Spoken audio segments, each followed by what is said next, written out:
You've been in with Carl Froch twice. You fought in front of 80,000 at Wembley Stadium. So you've got a lot of experience. This is really probably the biggest test for Badou Jack since getting the title. This is George Groves. How much do you think experience will play in this fight? I think it will play an awful lot. You can't really put a value on experience until you've got it and until you can use it. And I think it's hard enough winning a title. It's going to be even harder keeping that hold of a title. As I say, I think he takes comfort in the fact that he's up here with his boxing family. He's sitting next to his hero, idol, mentor, whoever it may be to him, Floyd Mayweather. He's got his pal, he shakes him, sitting next to him, all on the card. He'll take comfort from that. But that comfort soon dries up when you step through the ropes and you're all on your own and the guy in front of you is trying to take your head off. So I rate Badou Jack. I think he's technically a very good fighter. I admire him for taking himself off to the United States and making a career, becoming world champion, but this is where his reign ends. I was reading some article and you were quoted as saying that Badou Jack is not bad enough to halt my dream. What does that mean? It's going to have to be a bad man to get my way now.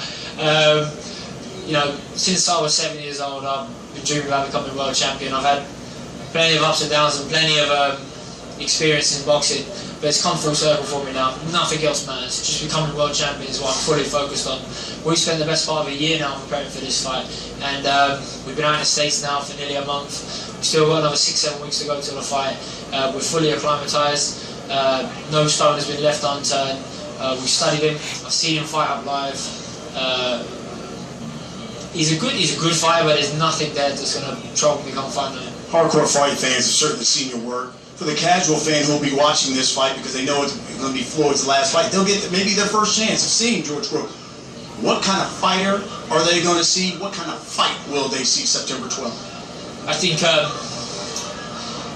I plan to go out and dominate from the very first second, whether that be with boxing ability, with brute force, whatever needs to be done. I'm going to take his confidence away, I'm going to take his timing away, and then from then on I'm going to build on the fight. I think I'm planning for a knockout. You know, I always say that my opponent ain't going to hear that final bell. Badou Jack's just the same.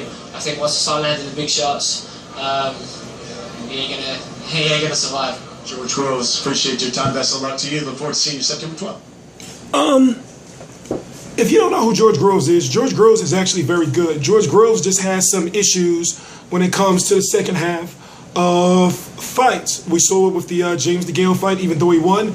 We saw it with both Carl Froch fights, and we saw it with the Christopher Rabras fight.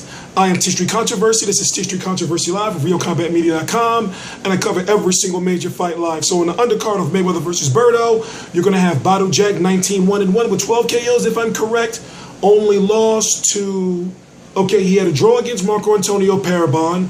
Marco Antonio Parabon is actually somewhat of a dangerous fighter. You should remember Marco Antonio Parabon's fight with Saki Obika. Also, James DeGale actually stopped Marco Antonio Parabon at 168 pounds. But basically, the point I'm trying to make is this.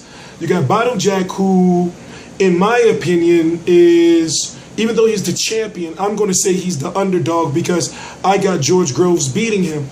Badou Jack is a good fighter, but in my opinion, he just doesn't do enough. Now, Badou Jack has an excellent chance of winning if the fight goes, you know, into deep waters where George Groves tends to slow down. George Groves, as you know, was knocked out by Carl Froch in front of 80,000 at Wembley. That's a feat within itself, and I'm actually happy and glad to see him getting American exposure.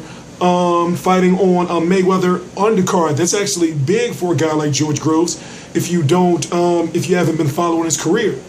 I'm going with George Groves even though I'm a huge Carl Froch fan, and I was pretty much hoping and wishing that Carl Froch would knock him out, in which he did. So if you don't know, I'm actually going to be uploading stuff from the press conference on George Groves, Badou Jack, and Mayweather, Berto, Salido, Martinez, etc. I'm going to be providing full coverage for Mayweather versus Berto, meaning I'm going to be doing a whole bunch of videos, and we're going to have our video reporters out there in LA and in Vegas providing full coverage. So, like I said, I am going with George Groves. As time goes on, as we get closer to the fight, I'm going to do a more in-depth prediction breakdown. And as it stands right now, of course, you should know, I am T Street Controversy. This is T Street Controversy Live with RealCombatMedia.com, and I cover every single major fight live. Please subscribe.